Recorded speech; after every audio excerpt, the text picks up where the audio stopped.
Okay Xhwel-ham, utheni silapha? Hayibo Xhwel-ham. Hayibo Xhwel-ham, uyasiva? Ikuse utheni lo mntu wankonga? Inoba ulambile mhlawumbi. Inoba ushiywe yilamedi yakhe. Andinokothuka ukuba kunokwenzeka into enjalo. Kajongile kaka ayimbi. Hayi kodwa iimpundu zam ziyacwebezela kunobuso bale kaka. Kude kube ngcono nobulongwe benkomo. Ayimtyisile laa mntana le. Awadibani kaloku amanzi namafutha.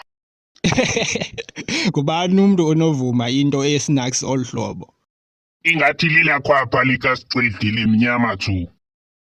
Yho, elakhwapha uliva lisekude ukuba ngusicidi lowo uzayo. Ingathi kunuka inja efileyo kwelakhwapha. Yho, umntana ona-9 ke lowo. Kuthiwa ufuze utata wakhe ngonukelwa likhwapha. Alihlambeki akulungi nezo-roll on. Yhu! Isitena se-sunlight siphela ngomzuzu kwelakhwapha. Yho, nosivuyise mos ufuze uyihlo. Ngqo. Faku usengxakini enkulu. Ziyathini Xhwel-ham? UDabula ukufuna uchayile kungekapheli iiyure ezingama-24.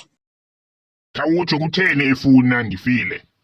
Yho, le nto yenu isukela kude nisebancinci. Phambi kokuba ndiqhubekeke, inoba ucinga kutheni ekufuna ukususa nje? Andiyazi Xhwel-ham, andikhumbuli ndisenza into angayithandiyo. Uyamkhumbula uMbawuzi? Ewe.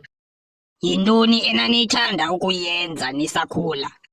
Sasithanda udlala izikirikiri. Okay, khawutsho kwenzeka ntoni ukuze ufumane i-apple manje? I-apple manje? Yho, andiyikhumbuli loo nto. Mamela ke ndikuxelele kwenzeka ntoni ngalaa mini.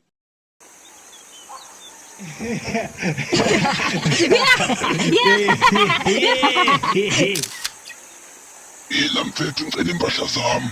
Yila ndifuna intsango yam, utsho ngependi epinki apha. Ndicela bra. Ekusesi usingcolela wena. Thweka!